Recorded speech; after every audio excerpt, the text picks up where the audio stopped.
to be Man. able to play with a click is a skill that has to be learned. Mm. Everyone can play without a click. So it's like, how does that argument make sense? Like Yeah. to play with a click, like that's something that doesn't come naturally, and I think that's why a lot of musicians or drummers maybe fight it in the beginning because it's unnatural, uncomfortable. You're probably not good at it. So I think being open minded and being willing to get feedback from your worship leader. Mm. Um, and to what you're saying, I actually have a lot of people that come to my worship drumming academy and Mm. they played 15 or 20 years ago at church, and now, they felt called to start serving again. Yeah. But the drumming is so different now. It And they're is. like, where do I even start?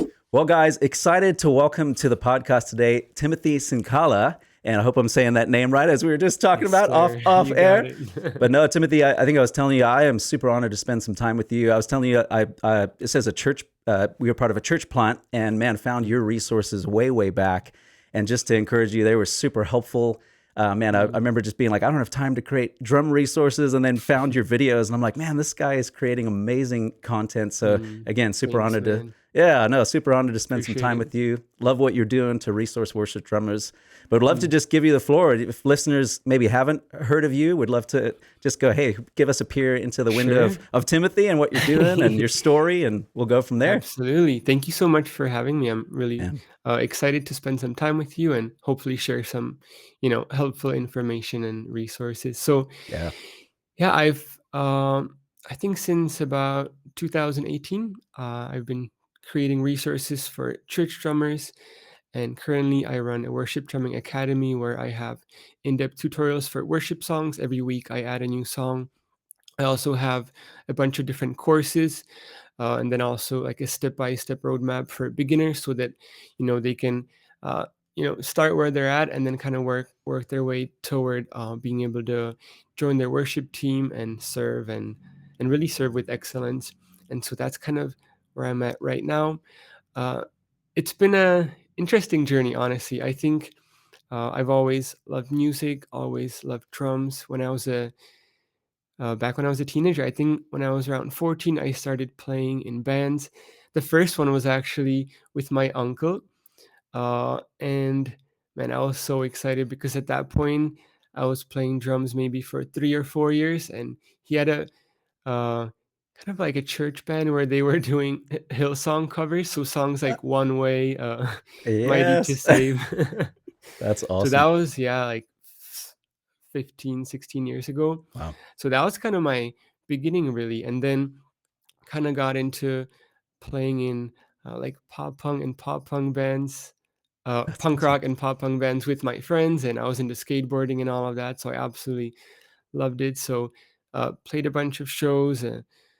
We would record stuff, and honestly, I just had such a good time with my friends. Mm, And crazy out of that, so I grew up in. Let me actually go back. I grew up in Czech yes, Republic, just to start. yep. A My little whole bit of an family's accent. from there.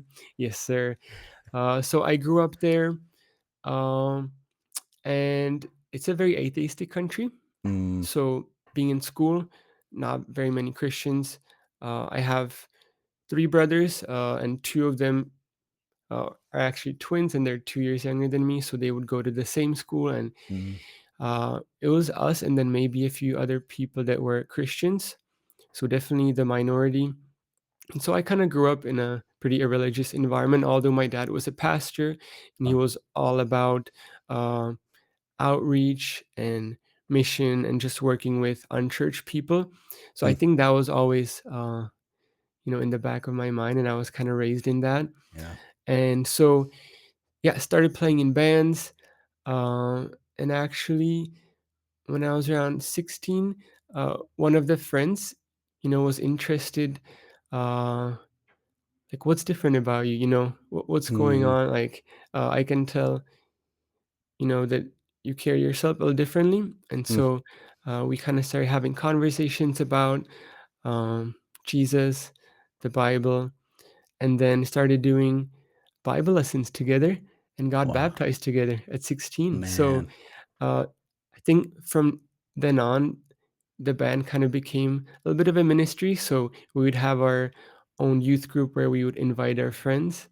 It was just a really, really good, really, yeah, good season of life that I like to look back on. Yeah. And he actually became a pastor, so he has his own church right now in Czech Wow. Republic. It's just so cool how it all started, with us just skateboarding, playing in a punk rock band, and Man, now that's he has awesome. his own ministry, and I get to equip church drummers Yeah. uh, as well. So then, fast forward to when I was about 19, which was in 2014. My dad got a job offer at a Christian university in the United States. Mm. It's actually the same university he graduated from, years back. And I was actually born in the United States, so I spent Okay. around 6 years here. Then we moved back to Czech. He did ministry there, and then got a job Wow. Okay. Yep. in Michigan, Andrews University. It's a small Christian university, and so in 2014, our whole family moved to the United States. And I think Jeez. that's kind of where. Uh, I still wanted an outlet for music.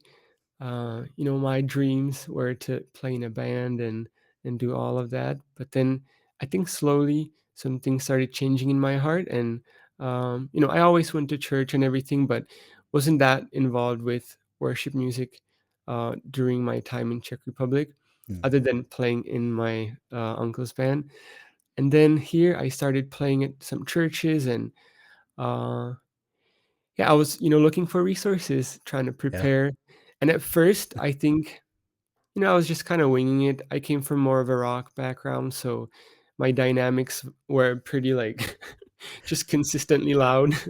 And then I kind of learned that, it's actually not really the case in worship music. Like the Mm. dynamics go up and down, and it's kind of a roller Mm. coaster, and there's a lot more to that. Same with the type of cymbals that you play or the tuning of the drums. And I kind of Yeah. slowly started getting into the nuances of worship drumming. And then I think in a few years later, in 2017 or 18, I was kind of really into it, and I was already learning songs, note by note, just to really understand what's going on with worship drumming that's different than Yeah. jazz drumming or rock drumming or whatever other genre. And so I think in 2018, I recorded uh, basically three drum covers, except that I decided I want to take the time to learn it exactly, note by note, the exact kick patterns, fills, builds, and as close to the original as I possibly can. So I Yeah. recorded three songs, put them on YouTube, and then for a year, I didn't really do anything else.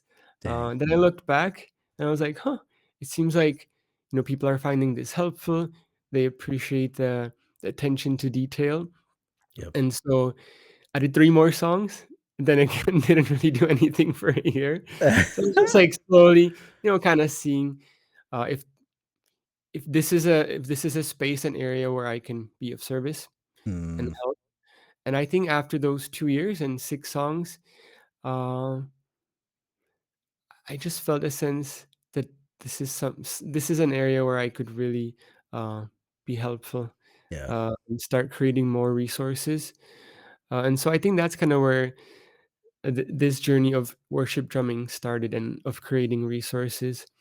And then since then, yeah, I've been creating resources, and it's kind of evolved into what it is right now. Friend, we'll be right back to the episode in just a moment. I just wanted to take a second to tell you about a free resource available to you at influentialworship.com. I've put together a free guide. It's a PDF you can download that'll walk you through 6 practices you can implement this week to help you gain a greater sense of confidence in your calling as a worship leader. So head over to influentialworship.com, download your guide, and let's get back to the episode. Well, Timothy, I love your story, man. Have you, just out of curiosity, have you got to go back to the Czech Republic like since Hmm. or Yeah, so my wife is actually from the Czech Republic. okay? Um, And so we go there every Christmas, Oh celebrate man, Christmas with her family, and then I that's get to awesome. see a lot of my friends that I grew up with. And Mm, my one of my brothers actually moved back to Czech Republic about a year ago, and he's studying his graduate degree there. And he's yeah. a part of the church that my uh, friend who I was in a band with started. Yeah. So it's so Man, cool that's to kind of awesome. see that. And Yeah. yeah, they're doing an amazing job. Yeah. It's so different to have a church in Czech Republic where most Yeah. people just want nothing to do with Wow. Christianity, religion, Man. and any of that. So it's really beautiful to see how they're Yeah. thriving, and God is doing amazing things Yeah. through that church. Yeah, that's awesome. That's Hmm. awesome. No, I love that, man. I part of me wants to like divert and just go like, man, let's just talk about it because I'm fascinated by that, like just the church and other cultures and Mm, I'm just even like worship music, how worship music is impacting people in hmm. other parts of the world. So no, that's awesome. Yeah. Yeah. Yeah. I don't know if you have any thoughts on that. Go for it. I No, don't want to cut you it's off. it's funny because like online, what I put out is all just drums, but in my personal life, uh, Yeah.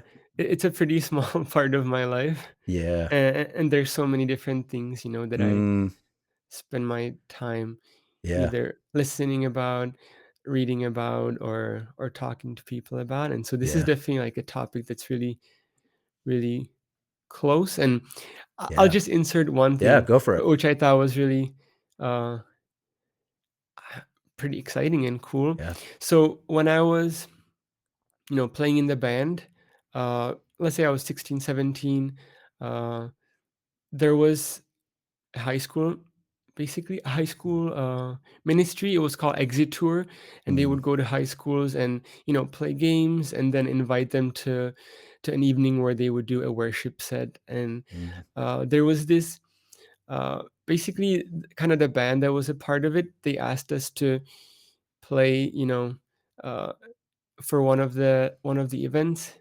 Uh, and I remember there was this drummer, and he was just so encouraging. And I mm, remember that he told me, you really have potential, and I think if you practice, you could do this as a career. And those words, like mm. I've never heard those, and it just like blew my mind. And Man. I never forgot those words. And crazy thing, so they were from the United States, and they Mm, kind of did ministry in Czech Republic, and he ended up moving to Czech Republic. And jeez. uh, he married someone from Czech, and now they have children. Yeah. And the crazy thing is that he is from Riverside, Oh, and man. I got to see him again after like 11 years or 12 years. I Wow. got to see him a month ago. So he's originally from Riverside, so he took his whole family here, and they spent a few months, no, actually more, probably like 5 months in the United States. Man. So it was just such a cool moment, and it felt Yep. really surreal that this was a voice that spoke into my life when I was a teenager, Mm, and it was so impactful. And yeah. so yeah, I told him that the words he told me, and how much it Yeah. meant. And uh, Man. yeah, so That yeah, is awesome. super No, thanks crazy. for well, and I think it's there's actual power in that because like yeah, we'll get into some practicals of worship drumming and that, but I think there's something with especially with drummers. I think this is actually applicable because I think sometimes like we talk to our people a lot of like, hey, you're not just a drummer or a bassist or Mm, like you are mhm, worship leaders if you're on that mm, platform, and then like we try to mm, encourage our people like, hey, let's get out of the green rooms and like talk to yeah, people. And I think like that mm, story, the power of words, like yeah, people see us on the stage, right? And it's like, man, we might say one simple word to like a young kid or something. I mean, something right, like that, where it's like yeah, you never know the impact of those words years mhm, and years later. I mean, that's just incredible. You know, I love mhm, it. I love it. yeah, No, thanks for yeah, sharing that, man. I absolutely. was loving your story too of the Heel song One Way because that album that song actually was like actually a pretty I mean I'm laughing about it now but it was actually a pretty big part of my coming to Jesus, like coming to faith. Wow, My cousin shared just all that kind of music with me and I was like, man, mm, this is church music, like right? how is this church music? This is not okay, you know. And not in my Man, mind I was like, totally, I'd never heard music like that in church. So I mean, it yeah, was a huge part of me coming to know Jesus too. So I wow, was that's why that's I was crazy. celebrating with One Way there. Yeah. That was Yeah, awesome, and I man. remember back in the day, like my dad would travel to the United States, and he would do some stuff here. Uh, and he would bring these wow DVDs, Yes. Oh wow man. hits. Man, and like when I was, I don't know, 12, 13, and there were bands like Stellar Carp, Reliant Yep. K, Hawk Nelson. Yep. And, like, that was just my thing. Like, the first time I heard it, I was like, "This is it." That is And so, awesome. like, then with my band, like, that's all we wanted to play Yeah. for years. Man, that is awesome. But I yeah, love it. very impactful. Yeah. Well, I'd love to piggyback off that and maybe just, I mean, one of the things I am wondering of curiosity, because it sounds like you've been, you've been in the worship scene for quite a while, right? So what is maybe the things that you've seen that have changed or maybe not changed of worship drumming, like from back then? If we think about those wow, Right. those wow Absolutely. compilations to now, like what do you Yeah. see as the differences? And Definitely a lot has changed, and I think it's typically affected by, as much as we wanna admit it or not, like, the sound of worship is usually affected by, what secular music, mm, is doing. So, I think, back in the and I mean, I'm 29, so for me, like, I mm, was really young when that stuff came out, and then I listened to it a little bit later, but I mm, know back in the day, it was, definitely a lot more groove driven, mm. little bit less polished, um, definitely a lot of kinda crazy fills that just, came out of nowhere, maybe a Yep. little bit of overplaying. Wind chimes. I And remember then wind chimes. yeah. Oh, yeah, yeah, yeah, yeah. uh, And then even the sounds were a lot different, The yeah. snare was tuned a lot higher, so it was a lot higher Mm, pitch, more overtones, uh, usually more toms, also tuned a little bit higher, mm, cymbals a lot smaller, brighter, yeah. um, so I would say that was definitely the sound, 15 years ago, Yeah. and it wasn't good or bad, that's just what it Yeah. was, and now yeah, now it's I mean, we know what it sounds like now, we have big cymbals, darker sounding, which Mm, even is practical because it doesn't bleed into the vocal mics as much, and, mm, it just kinda sits, in the mix really well. For the snare, the fat snare drum, that's the thing that, every drummer has been chasing for years. A little bit lower, warmer sounding toms, and I would say the playing is a lot more polished. There's a lot more builds, a lot more tom grooves. Uh, I would say even dynamically, it varies a lot more than it used to. mm, Like it used to be more just you were either playing or you were not playing. mm, A little bit of in between, but now like bridges, it really starts from nothing and then it, builds over the four or whatever bridges or however many bridges, and yeah. then it goes to like a big chorus. So I would say the drums have definitely changed a lot when it comes to, those songs that we were talking to. Yeah. However, in the last like let's say 5 to 8 years, it's been kind of, similar here and there, drummers add another tom, uh or try to get creative with like a clap stack. I know that Mm, that was a thing a couple of years ago, or tuning the snare a little bit higher, um, but nothing too crazy. But honestly, I'm kind of curious to hear where it goes and see where it yeah. goes. Yeah.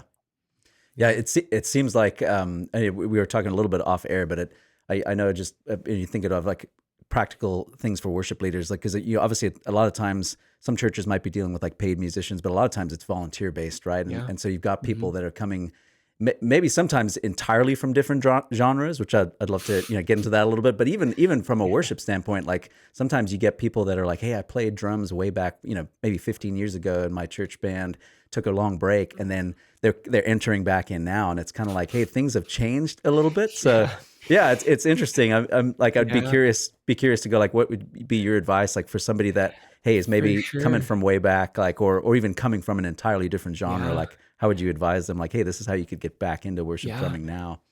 I definitely think it's super important to be open-minded and be willing to, maybe switch up your ways a little bit, and I think that was the case for me. I came from Mm, more of a rock drumming yeah. background, and although it's similar, like, there are things that are a little different, and so I think being open-minded and being willing to get feedback from your worship leader, Mm, um, and to what you're saying, I actually have a lot of people that come to my worship drumming academy, and mm, they played 15 or 20 years ago at church, and now, they felt called to start serving again.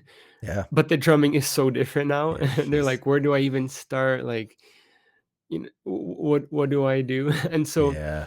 yeah, definitely that is the case for a lot of Yeah. drummers. Uh, and then also with different genres, again, like Yeah. being willing to pay close attention to the details, because I think a lot of times people can just say, "Oh, like all worship songs sound the same," or "All worship drumming Mm, sounds the same." But really, you can see that about any genre. Every yeah. genre has its specific nuances and sounds that make it that. And although worship isn't necessarily a genre because it has a lot deeper meaning and it's about the Mm, message, it kind of has a specific sound. yeah. Uh, and so I think be attentive to the details and to the little things. Mm, And I think the best way you can learn is by try to replicate exactly what's in those songs. And so in the beginning, rather than trying to insert your own preferences and things that you already feel comfortable with and that you've mhm, learned in the past or from different genres, try to sit down and learn exactly the fills, exactly mhm, the tom grooves, the builds, and then you're going to start building a vocabulary. mm, And I think that's the best way to grow. I don't think there's any other way than to really sit down and learn the drums that David Whitworth or Austin Davis yeah. or all these other worship drummers wrote and performed or recorded. Learn those parts, and then over time, the more songs you learn exactly the way they are, it's gonna become easier and easier to get a better grasp of what yeah what Yeah. worship drumming is about and how you can best serve the song in the Yeah. context of church songs and church, and how you can serve the congregation. Man, that's good. Yeah, and even I love that heart, even what you just said of just like, man, approaching it from like, how's this going to serve? Because I think what can tend to happen with a lot of the genre type things, right, is like you're saying, people go like, man, maybe they have an amazing background in like jazz or something like that, like maybe more complicated music in a sense, and it's like, Mhm. hey, if you try to bring that into a worship context, just to like throw it in there to be flashy or like, hey, I can do this, Yeah. it's Yeah, probably not going to serve the song the best, you know? for sure. Yeah. Yeah. And I think, taste is something that's developed over time. And Mhm. so, maybe once you're in it for a few years, then you can bring a little bit of your own touch and taste to it. But I wouldn't start there, Yeah. That's somewhere you get over time. Yeah. But definitely I would start with a fresh mind and just be a student. Uh, Mm, Maybe you have amazing chops and you can do crazy stuff, but just approach this as a beginner, as a student. And that's what I had to do on my journey. And I think it was really helpful. And uh, that's led me, to the point where I can now kind of uh, teach other drummers and help mm, them out with preparation for worship sets, but then also just developing their skills and being able to serve with excellence and do it mm, well. And I yeah. think you always want to start with where you're at, uh, but then work your way to just becoming the uh, best worship drummer you can be or best musician. Yeah. Um, Yeah. That's awesome. yeah. Hmm. Yeah, I wonder, I'd be curious your take on this. Like, do you see a lot of with the academy, like students that are coming where you, because I love what you're saying about, hey, like in a sense, imitate before you like try to, put your own spin on everything and like Right. innovate. I Hmm. mean, imitate before innovate in a sense, Yeah. right? Totally. And so, Hmm. we like, what would you say to people that are maybe getting back into it and they're like, man, I can't necessarily do every fill or like every chop, Totally. like, Hmm. but still, you could still kind of keep that same heart of like, hey, I'm going to Yeah. try to capture Hmm. the essence of this song. I Yeah. don't know if you have any advice for that. Absolutely. Yeah. I would say definitely keep it simple. Hmm. Uh, in the beginning, don't focus on all of the details when you're learning songs. Like if you're developing your worship skills, then yeah, sure. In the free time, like focus on the details. But when you're preparing for a set and maybe you don't have those skills or the vocabulary yet, just focus on the main parts. Like what is happening in this section? Is it a full Mm, groove? Is it a tom groove? And then really simplify it. And then just keep a consistent beat. And I think mm, it's just gonna serve the song the best, and no one will really question what's happening or feel like it's a distraction or anything like Yeah. that. So rather than focusing on all of the fills and the more intricate things in the song, just get the basics down. Look at Mm, the structure of the song. What are the dynamics? I like to kind of in the beginning at least write it down. Write down the structure. What are the parts where you're not playing in? mm, Just put an X there or something. And then what are the parts that you're playing in? And then what is happening in those parts? And that way you can kind of simplify it rather than just uh, being lost in it and try to guess. yeah. That way you can have a pretty clear direction, and then go from there. So the first time you're playing it, maybe you're just gonna play some simple tom grooves that you can already do, and then Mm, the next time you're gonna add some builds to it, maybe later on some fills, and you can go from there. yeah. No, it's good. Yeah. And then one other thought that comes to mind, I was thinking, like I'm definitely a fan of learning the songs the way they are in on the recording. Mm, But what's even above that is the worship leaders' direction that they're trying to take it to. So mm, let's say you come prepared, but then the worship leader has a different vision for the worship set and for the song.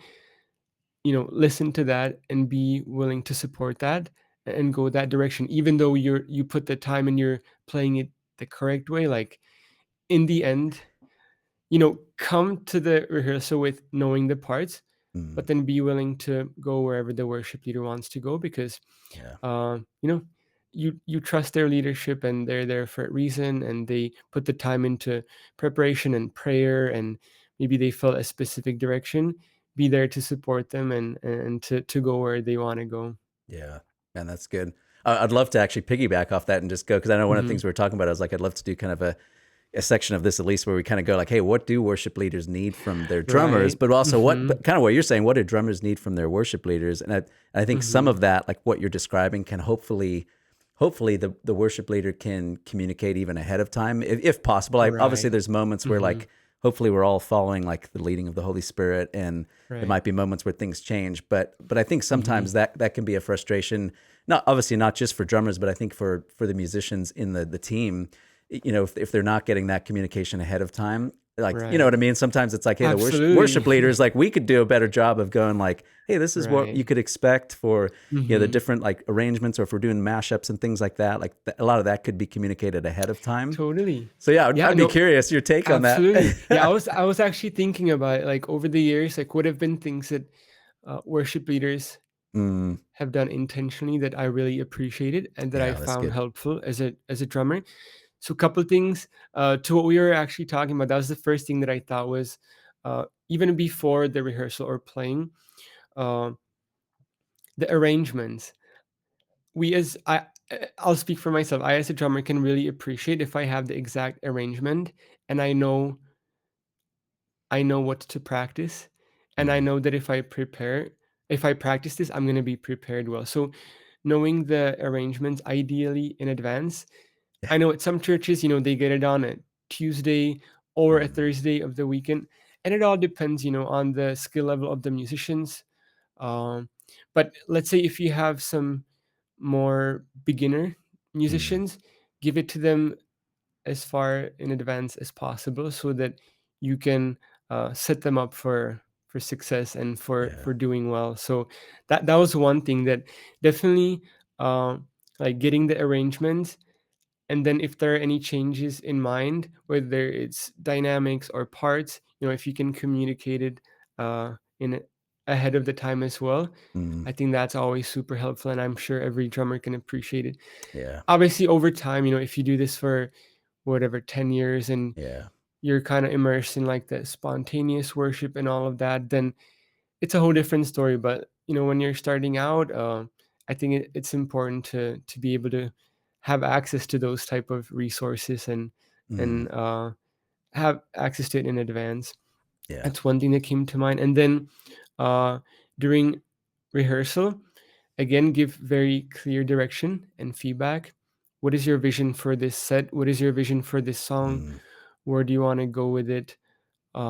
I think it's super helpful. And then one other thing that came to mind, like still kind of before or during the rehearsal, is uh, I've noticed the difference when I lead a set with, or when I'm on a set with a worship leader that I already have a relationship with and that I Mm, know, and it makes a huge difference. When you yeah. uh, feel like a family and you've done stuff together and you've developed a relationship, and their heart, they know your heart, and it's such a different than when you are a part of a worship set together compared to Yeah. when the relationship is a little more distant. And obviously if you're Yeah. new, like, that's just a part of it and it takes time. But I've just, in my own life, I know that that always made a huge difference. um Yeah. and then a couple things already during the set, uh to have a to lead with confidence. I think that's one thing that Mm, just makes such a huge difference. And what I mean by that is, know where you're going as a worship leader, yeah. and make sure that you can clearly communicate that with the musicians. Mm, uh I think it's really important, that the worship leaders spend time in preparation and prayer, get clear direction, and then come to rehearsal already knowing. Obviously, you can still change stuff, but knowing where you're going with it and communicating it clearly.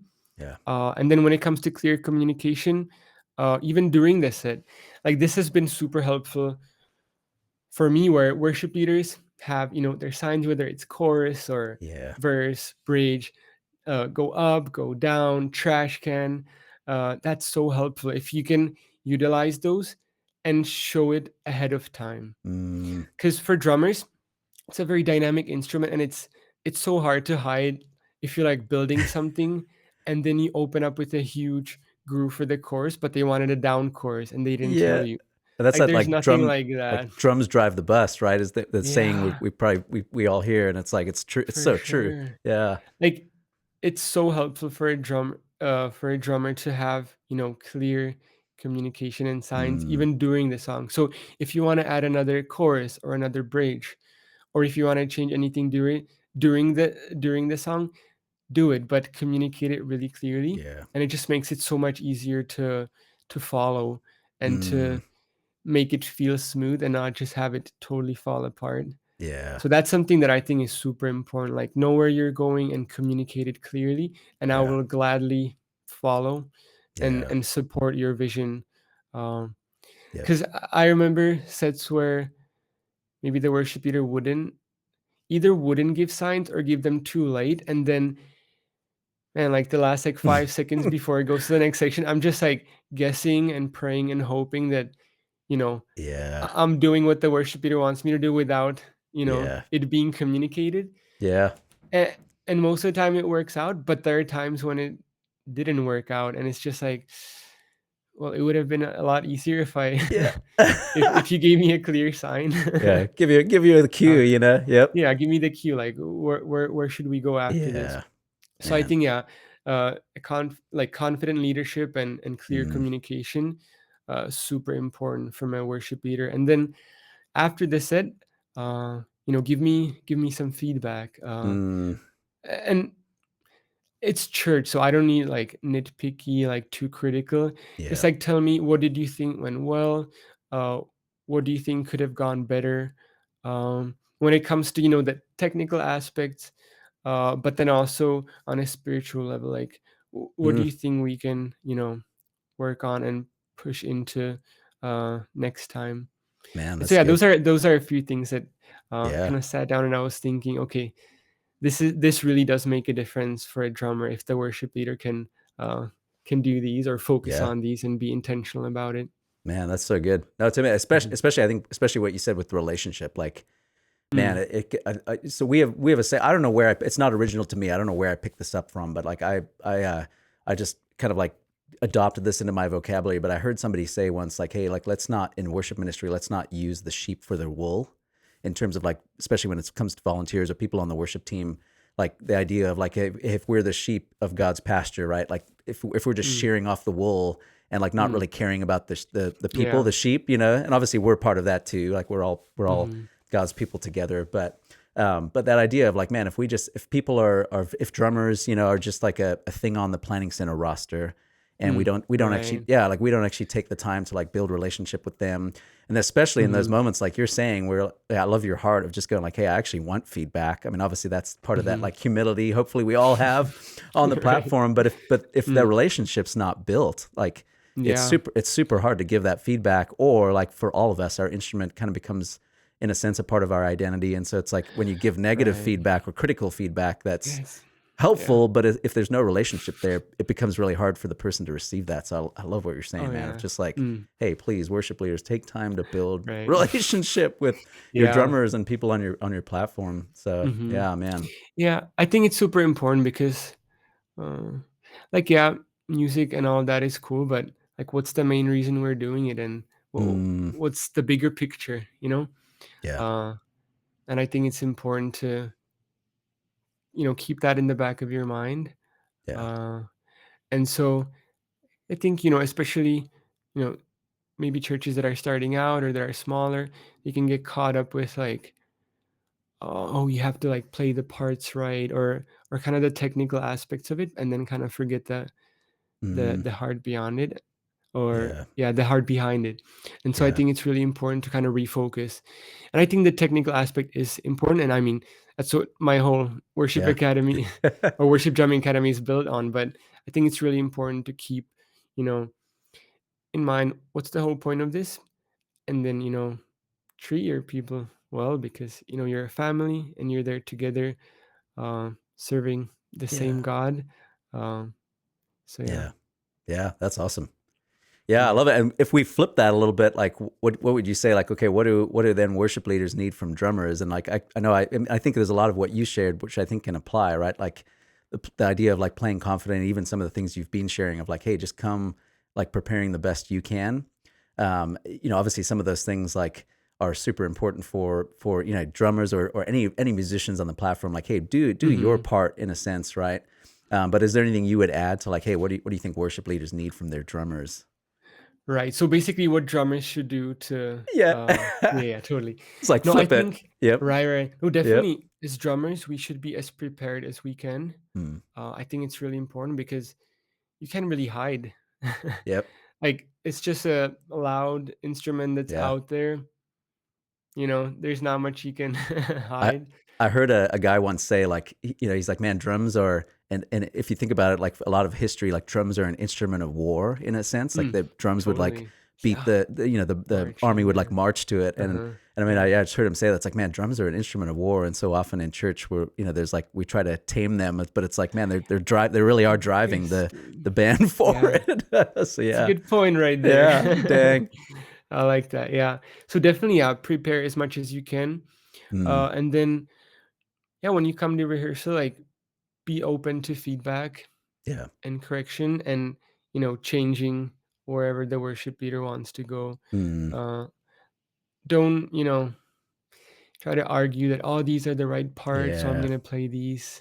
Nah, that goes out of the window. Like, Mm, it's great that you prepared. It's great that you know the parts, but now, okay, what are we doing here uh, in our community, in our like with our yeah. congregation? Like, it should be specific to what's happening here, and I think in that way, hopefully, your worship leader, knows more about that and is intentional about that. Yeah. So yeah, just be willing to be led.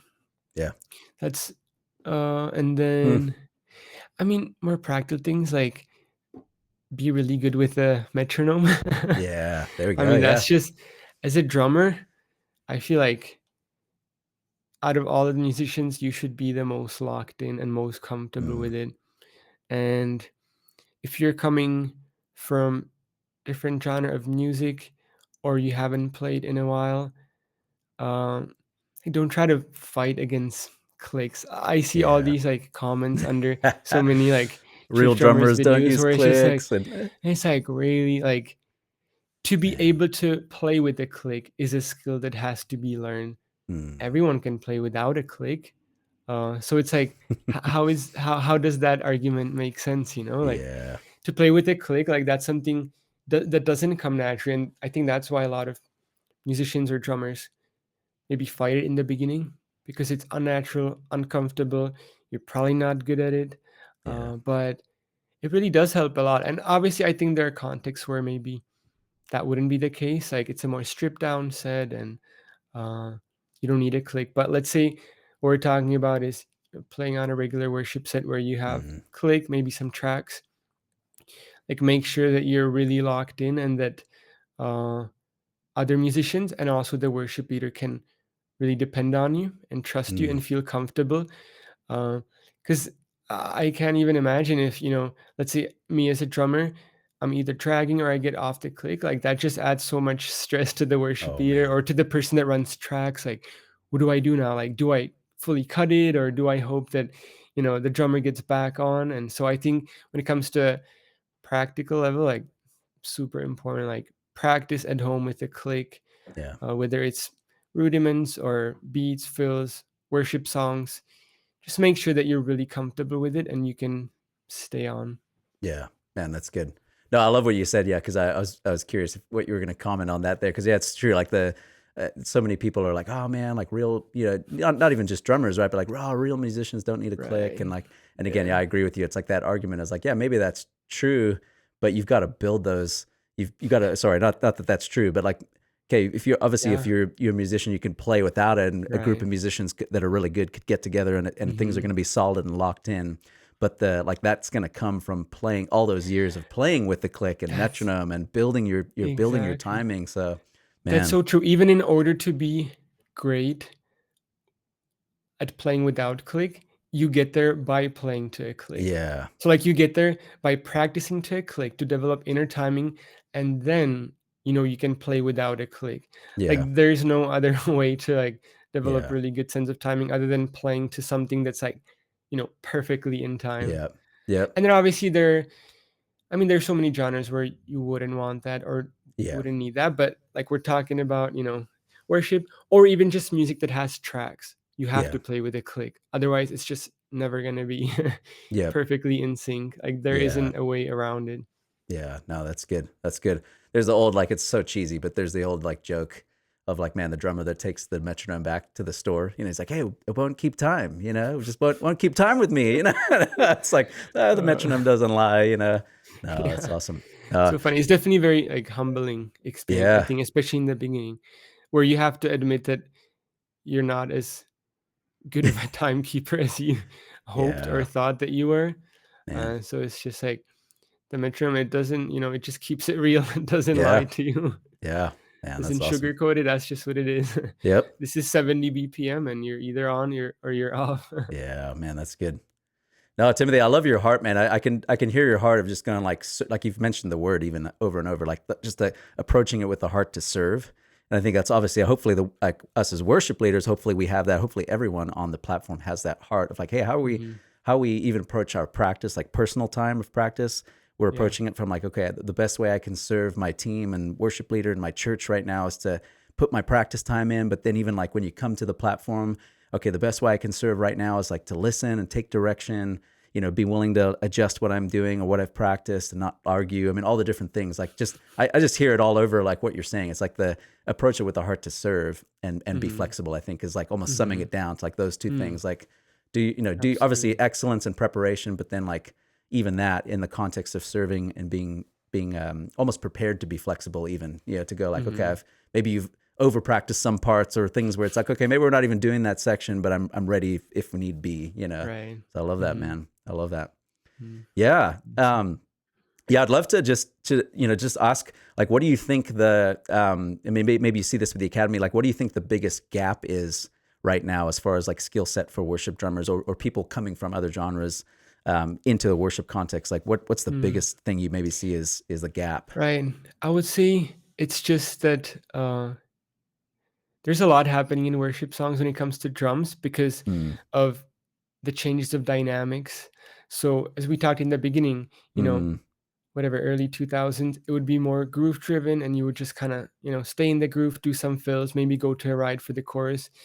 Now there's just a lot more going on, and so mm, I know it takes more time to prepare. And for people that either are beginners or come maybe from a different background, it's just kind of learning the vocabulary and being able to piece it together mm, comfortably and transition from one let's say tom groove to then a build or whatever other part. So I think it's really developing the vocabulary Mm, and being able to transition smoothly.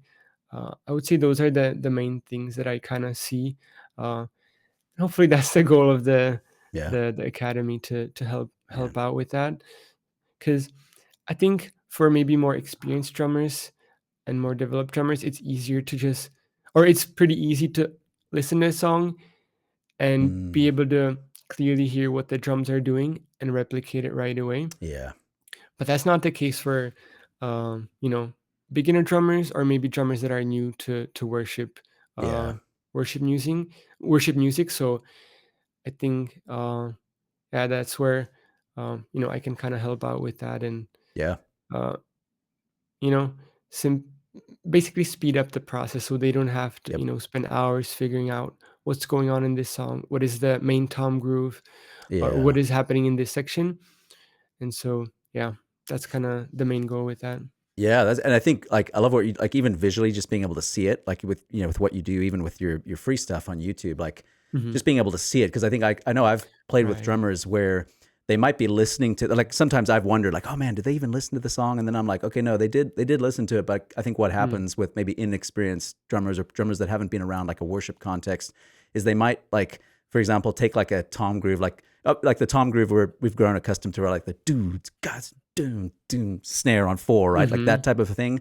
They might like interpret it as like, oh, it's kick drum that are playing all those like syncopated floor tom stuff. Right. Like, does that make Yeah. sense? Stuff like that, Oh, where it's like, oh, totally. they might play that as like a Mhm. groove, like with hats, and then the kick drum trying to do all those Mhm. accents, and it's like, no, it's Mm. actually like that tom thing. Mhm. So yeah, just I Mhm. mean, just being able to see it visually is so Yeah. huge too. That's a good point. Yeah. One aspect is just being able to hear it and play it, and then another one is being able to see it. And so Mm, that's kind of levels to it. I would say, like, you know, you get to just hear it and you can do it. That's amazing. Like that's, yeah, is I guess that's the more experienced, yeah, maybe more skilled drummers. And then if you get to just see it and you can play it, that's awesome. And so that's kind of why I put all the free videos on YouTube. For yeah, drummers that's all they need, mm, I want to give this to you. yeah, Um, and then for drummers that need a little bit more help, yeah, break it down, maybe add some notations, have a mm, software where you can loop it and repeat it, slow it down. yeah, That's kind of where my materials come in handy, yeah, or even just like full drum charts or kind of cheat sheets where you can write your own notes. yeah, Um, so yeah, the yeah, goal is to always put out free resources, and I'll yeah. always do that. And then for people that want a little bit more in-depth resources, um, that's kind of where the Worship Drumming Academy comes in. Yeah, that's awesome. Yeah, Timothy, I'm excited to. We'll kind of wind down here, but maybe if you have time for a couple more questions here, Do I'd it. love to. You've kind of done this, as we've been going through, but I'd love for you to just give like, hey, if you're giving somebody a worship drummer advice on like, hey, they're learning a brand new song, like what was Mhm. your process, or like what's a process you would recommend to them of like, hey, this is what I would do, like step one, step two, step three, like how do they learn that song, if that makes sense? Yeah, I would say first, try to find as many resources as you can. So whether that's a playthrough on YouTube, Mm, or if you have access to multitracks.com where you can have yeah. the rehearsal mix, you can hear the drums louder in the mix. So it makes easier to distinguish Mm, if it's a kick or if it's a floor tom or what's going on. So definitely try to first find all the resources that are out there. Or if you're subscribed to some tutorial website, then I mm, would go to that. And then, yeah, I always like to approach it. And I know I've mentioned a little bit, but I yeah. like to approach it by knowing the structure because I think Mm, it's really helpful. Sometimes drummers just learn the song from beginning to the end, and mm. then if they're rehearsing and the worship leader says, "Okay, let's start at verse 2," it's like, "Oh, well, I don't know what it is. I only know how to start from the beginning and play it to Yeah. the end." So I think paying attention to the structure of the song is important too because then you understand the Mm. song. It's not just you're playing like one section from beginning to the end, Yeah. which is drums. Yeah. So definitely, and multi tracks I think helps with that, and that's even what I use for the Yeah. structure that I have on my website. That's So it awesome. has intro, verse one, chorus, verse two, and whatever else is in the structure. Yeah. So start there, Mm. and then I think every drummer learns differently. Some people are more visual, maybe like to write notes or just listen to. So it kind of depends on every drummer. Yeah. Uh, but yeah, after you have the structure, I would say start listening to each part and maybe writing some notes, so that you know. I think it's better to take the time to like maybe write some stuff out, and it can be different for every person than just listening to the song like 50 Mm. times. Yeah. Because I think if you can have a little visual representation, at least for me, and again, it's different for everyone, it just sticks a little bit easier. Yeah. Uh, so then write stuff down, uh, listen to it, pay attention to, where the drums are in, where they're not playing, kick patterns, tom Mm. grooves, builds, and then yeah, and then you just sit down and you practice, and Mm. it's different for every drummer. And the good thing is that after you learn the song and you put the time in, maybe in 2 months you're going to be scheduled for that song again, and you don't have to be learning it from scratch. So Yeah. I think it's good that you're kind of building, uh, uh yeah, like building the set list of songs that you can Yeah. play, and I think that's really helpful. Yeah. uh but yeah, with fills, I know some drummers that I have, even on the website, sometimes they like want to learn exactly everything as it is. uh my approach to like fills or maybe some build endings is that I include them in my tutorials because I want people to have the chance to learn from the original Mm. drummer, so that it's not, me playing the two or three fills that I would typically play, but it's you being able to learn from, you know, David Whitworth or Yeah. Sebastian from Upper Room or all of these drummers. Mm. So I include it in there so that you can learn them and add them to your vocabulary or fills, but not so that you replicate it exactly Yeah. note by note. I don't think that's necessary when it comes to serving at church. I think it's important to get the main parts, get those as close as you can, because even let's say for a bass player, if you as a drummer learn the kick patterns and then the bass player learns it exactly how it is on the recording, you come Yeah. together and it just sounds beautiful and you're in Yeah. sync. Rather than if you as a drummer are just kind of uh, freestyling it, Yep. Yeah. Winging it. winging it, yeah. Yeah. So I think that's kind of the importance of that. So just learning the main parts, I think that's really Mm. important. And then with fills, you just learn those so that you can have a vocabulary to pull the fills out of. So learn maybe 5 to 10 fills, and then later on you'll see that you can start building your own fills Yeah. from what you've already learned in the past. Yeah. Um, Yeah. And so like you've that's been kind of how saying, I would approach it. Yeah. no, that's, and then like you're saying, you build up that vocabulary that, you start Mm-hmm. to, I'd imagine you start to recognize it. Cause like I know that's even for like memorizing worship songs for me on guitar and that it's like, oh, you start to recognize like, oh, that's the same progression as, Oh yeah, for 50 sure. other songs or 100 other Exactly. songs. And I imagine it's Mm-hmm. the same thing. You start to go Oh like, oh, yeah. that's the same tom groove or this, it's the Mm-hmm. same general feel and things like that. So Yeah, it's funny that you say that because I remember in the past when I would, you know, prepare for sets and write down notes. Sometimes I would just write uh Waymaker beat or whatever song that I already know that I remember, yeah, and it's the same beat. So I'll be like, okay, I'll yeah, just write that as a note to kind of remember what's going on in there, and it would make it yeah, a lot that's awesome. easier. Yeah. And then No, I know that's for awesome. some drummers, especially in the beginning, even if you prepare and you put the time into practice, then before you play, you get a little nervous and uncomfortable, uh, and I know that it takes a while to even get to the point where you can play without anything and Mm, be really comfortable and confident. And mm, so I think in the beginning maybe I wasn't a fan of it, but I feel like now, uh, even if you have like a little cheat sheet, yeah. um, if you're starting out, it's your first set. I would rather Mm, have you do that than just do it without yeah, anything and be just super nervous that if you forget, like yeah, you're just gonna freeze. So overall, I would say, the goal is to get to the point where you can just learn the songs, be comfortable, confident, and just play without any like additional notes or anything like that. yeah, But in the beginning, I think it can be a helpful tool because when you think about it, worship leaders, they have the lyrics in the back. yeah, Sometimes in the beginning, maybe some yeah, chord sheets. I know most of the churches I was a part of, like they try to develop a culture of not using yeah, it, which I absolutely love that, and I think it's important. But I'm thinking more if you're starting out and you're just trying to Yeah. survive the first worship set. Yeah. Um, That's awesome. I love it. yeah. Man, that's awesome. Well, no, Timothy, yeah, I love it, man. I'd love to kind of just ask you too, like what, and this is kind of just a fun question, like what's been the hardest worship song you've had to learn or maybe create a resource for? I'm just curious. Yeah. A few songs. It was usually just specific parts, but in general Okay. nowadays, like the last year, some of the elevation songs, man, Yeah. I love the drums, but it's not easy to replicate, Yeah. especially now the newest. I think it's the newest album. Uh, Yeah. Yeah. it's kind of more Earth, Wind, almost and gospel Fire, and leaning, yeah, with yeah, which I absolutely love listening to. But then trying to replicate it, man, yeah. it's not easy. And so some songs I can think of, like "What I See." I remember that was a song maybe a year or 2 years ago, where Mm, there was like a 16-note pattern, and it went to the floor tom, which you would do with the kick. That was pretty difficult yeah. to play.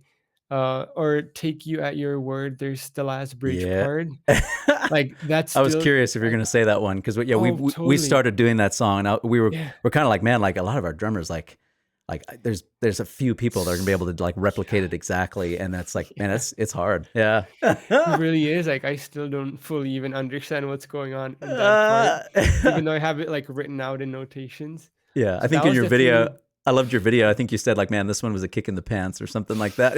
yeah, Yeah. yeah. Oh, that's Definitely awesome. suggest, simplifying some of those parts Yeah. rather than trying to, muscle through it and push Yeah. yourself.